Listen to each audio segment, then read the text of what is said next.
Once again, mga buddies, Team Panato Treasure Hunter Bansay. So dito tayo ngayon ulit sa area ng Dagupan. Bisitahin natin ulit kasi pumasok na sila nung pinili na natin sila na kapasok muna nila. Titingnan yung ilalim kung ano yung portion yung may flooring. So nakapasok na daw sila ng 4 meters o 5 meters. So i-check natin doon yung banda, baba tayo ulit. Ayan, dyan tayo galing sa likod. Yung pinagalingan natin. Ayan yung mga pugi dito sa Dagupan. So baba tayo mga katiits, mga buddies. Samahan nyo ako. Check natin yung kanilang area ulit dito sa Team Dagupan. So tara, baba tayo mga buddies. Ayan mga buddies, dito tayo ngayon sa baba. Ayan. So nakita natin yung kanilang ginawa. Unang-una, so punta tayo dito. Nung nakaraan na araw, dito lang sila banda. So pinapapasok natin sila dito ng mga 3 feet papunta ron. So halos mga 4 feet na yata pinasok. Kaya lang hindi pa nila nakuha yung tabon dun sa may ceiling. Inaiwan pa yung ito yung tabon, may porosyon pa dito sa ceiling. Yung iba, yan. Ito yung ceiling, ito yung mga tabon. Yan, yung porosyon na yan. Ito na yung naka-slide na pader na naka-lock point yan. Ibig sabihin yung sliding lock na yan ay daluyan ng tubig yan papunta dito sa target. Yung tubig na magaling sa taas, dito siya dadaan. Kasi ang target natin, kailangan niya mayroon laging naka-blue na tubig dyan. Papunta rito sa target natin na may halong mga itim-itim na. Ayan, may mga anti-radiation na ilang layer yan. Ayan, o, makikita nyo. Iba ang layer yan. Kulay itim na yan na may halong buhangin. Ayan. Ayan mga buddies na itim. Kung makikita nyo. Ayan. Itim yan na buhangin. May kasama. Ilog. Ayan. Ito yung tapon niya. So, siminto yan. Yung ilalim nito, siminto. So, ito yung pinakatapon niya. So, yan ang na-check natin ngayon dito sa kanilang area. So, ito yung kabuuan. Yan, kung makikita nyo. Yan. Ito yung ceiling. Babakpakin pa itong mga tabo na ito. Yung may anti-radiation yan na maitim. Yan, mga anti-radiation. Yan. Ito yung sliding lock. Yan. Para doon sa tubig na mag-flow papunta rito sa target. Yan ang purpose niyan mga buddies. Yan ang tinatawag ng alignment. Hindi yung basta-basta lang walang sinasabi na walang alignment, walang secrecy, walang steam. Ano yun? Hindi yun binaon ng baon ng hapon. Hindi marunong yun pagka ganun. Okay yan mga buddies. Kunting share ko lang sa inyo para mayroon tayong matutunan sa mga iba na mga nag-treasure dyan. So magbibigay tayo ulit ng tip. Ito yung tinatawag na sliding lock. Ito. Yan. So nakalock na sa dyan, andyan yung target natin. Ito, ceiling din yan. Ito yung ceiling. Nandito tayo, nakasilong tayo sa ceiling. Yan. So matibay yan. Talagang sa asin makinis yan, ginawa yan. So ito yung tabon. Kung makikita nyo, yan o, may nakaangat siya sa ceiling. Yan o, tabon yan. Ito yung mga anti-radiation yan. May mga itim-itim siya. Anti-radiation. Yan. So, yan. So nakaangat yan sa ceiling. Yan. Yan o. Makikita nyo. Yan. Anti-radiation. Nakatabon. Yan. Itim. Itim na yan. Layer yan mga buddies. Ito. Makikita nyo itim. So, ang kapal ng ginawa nilang anti-radiation yan o. Makikita nyo. Makapal yan. May iba do. 4. Yan. May iba-iba ang kulay. Yan. So, dyan natin makikita yung secrecy na per layer. Pag dito sa field ng hukay na, pag oras ng retrieval operation, ganito makikita nyo mga buddies. So yan mga buddies, i-check natin yan. Ang Japanese one, tulad na sinabi ko, dyan ang target natin. So, dyan magdeteksyon ang Japanese one. So, maliban lang, kung hindi ako tumama, ibig sabihin, mali yung pagbasa ko ng mga secrecy dito. So, ibig sabihin, hindi ako marunong nun.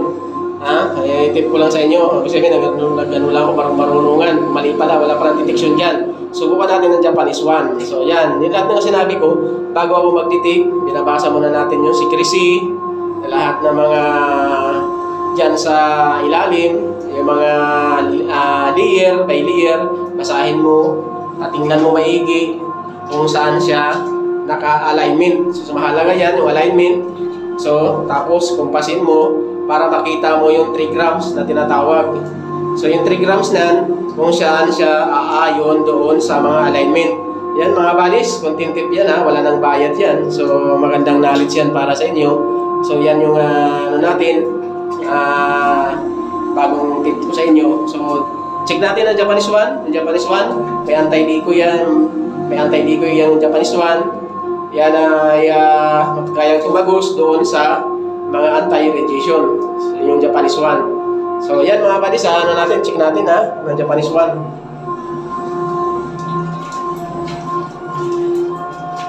Ang Japanese one ay may bala to na 18K. So, yan.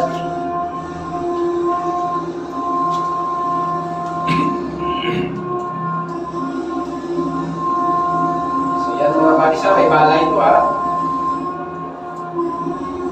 Mayroon itong bala. So natin kasi ngayon, dito muna tayo magsimula sa labas ng target kung saan siya papalo. So, dito natin gagawin ulit natin dito. Tulad na ginagawa natin. Yung ginagawa natin palagi, usually. Ayan. So, saan ba siya nakatulog mga buddies? Ayan.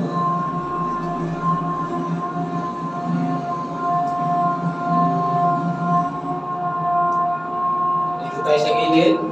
Tignan natin kung saan yung detection niya. Bago tayo pumunta sa gitna, pag tinatawag natin na north to south detection, bago natin isentro. Yan. Dito tayo sa sliding lock. Tignan natin, may laman ba itong sliding lock? So wala siya detection. Doon pa rin yung kanyang tinuturo. Yan. Yan. So nakaturo siya pababa doon sa pointer. Doon mismo sa target. Ayan, ibaba natin. Ayan, kumantay na yung kanyang detection. Ibig sabihin, nakalipin na yung target. Ayan. So, itantay natin. Nakalipin yung target. Ayan.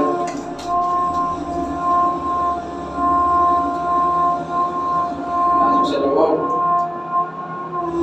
So, yan mga buddy, sisinter na natin. Kung saan yung nakalibel yung target, nakahanap tayo doon, center lang natin doon Japanese one.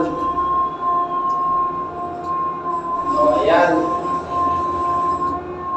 So, ibig sabihin, nasa tapat natin yung target.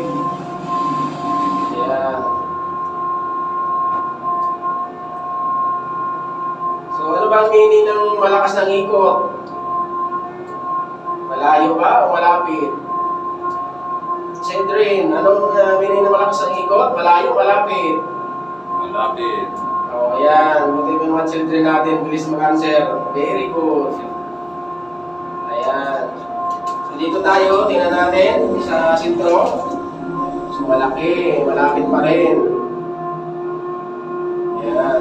So, ilapit pa natin. Dagdagan natin ng lapit. So, lalong malaki ang ikot. Yan.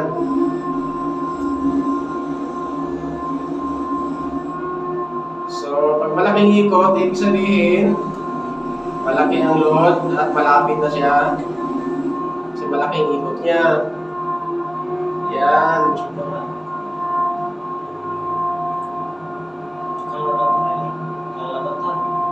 Para malaman yung mga buddies, dito natin tututok sa sliding. Baka sabihin nyo, nagluloko ko kayo, saan bang ikot yan? Saan ba siya nakaturo?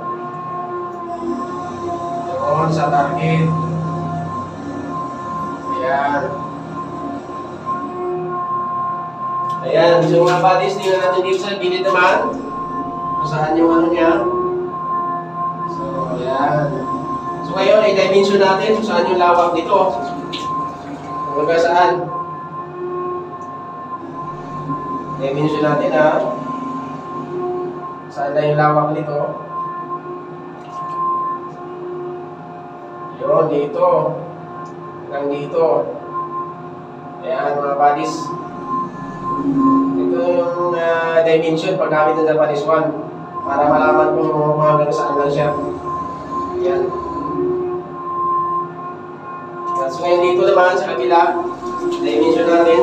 Hindi pa tayo makapasok ng although dimension kasi hindi pa masyadong malaki yung inabante. So tingnan pa rin natin. Pasok dito. Dito. So, pag inano natin, pag hindi siya umikot ng dimension, ibig sabihin, hindi pa niya nasa pole yung pinaka-dulo. Ibig sabihin yung umikot siya, nasa gitna pa rin siya ng sintering. Wala pa yung dulo. Kailangan pa tayo pumasok ng kaunti para makuha yung dulo. Para ano na siya, makuha niya yung dimension. So ito, ang kabila, nakuha na natin, dito yung dimension niya, hanggang dito. Yan. Pag ginit na natin, iikot na siya. Yan. Pag ipasok natin ang bahagya. Yan.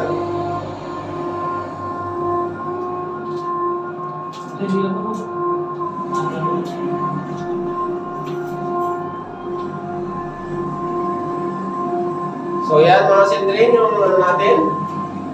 Yan. Malakas ang ikot niya. Yan o. Tingnan pa natin kung nakalibil sa ceiling yung deposito. So wala. So tingnan natin dimension niya kung saan lang ang label.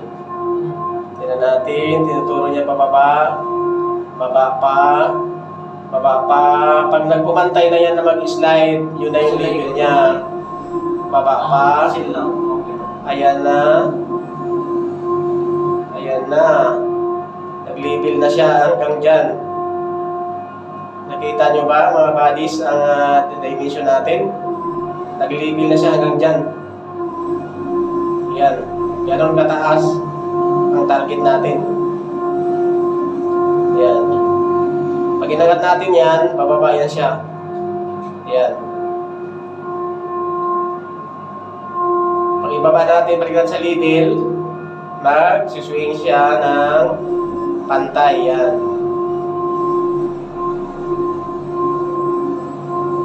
So, ibig sabihin,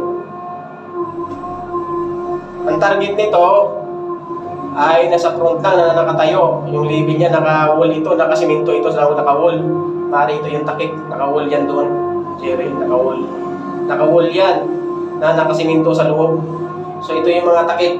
Kung dito tayo sa sahig, ay gapang siya papasok sa loob. Ibig sabihin, hindi siya wala na sa butas. Kung isintir natin, di pa-slide natin, kung nandun na sa loob, kung pailalim pa, tingnan natin kung iikot, hindi. Ibig sabihin, nakalibin na lang mismo sa kinatayuan natin, yung target.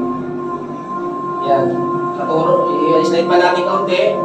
Kung nasa ilalim, kung ilalim pa ba tayo, hindi na tayo ilalim. Ayan. Tinuturo niya pa rin, papunta sa gitna sa taas, nakalibin. Ayan. Hanggang sa mag-label na siya, i-label na natin. Ayun. Umikot na siya. So, ibig sabihin, hindi na tayo takbo ng pailalim. Pa-drive lang tayo, pa-front, tuis. Yan mga buddies. Kung ano ang lakas ng ikot niya. So, i-label natin ha, kung saan yung pinakapantay. So, ibig sabihin hanggang dito. Yan yung pantay niya, oh. Isipin nyo lang, ilan patong ito. 1 metro mahigit na. Oh, yan. Ang label. So, tama itong tabo na ito. Kung makikita natin yung tabo niya, nakaganon talaga. Layer yan, nakatabo. So, makikita natin yung ganito label. Wala na siya sa ilalim. Tingnan natin, ha. Wala, oh. Nakaangat na siya, oh. Yan. Kung dito tayo, tira, wala din, nangangat siya dyan. Wala siya sa ilalim. Kung sa ilalim yan, nandun yung item, sana iikot yan ng ganon. yung sa ilalim pa yan. Ito, iniikot ko ng sadya yan ha. Yan. So ito, ibig sabihin wala na sa ilalim. Tinuturo niya dito, mismo sa libi lang dito mismo.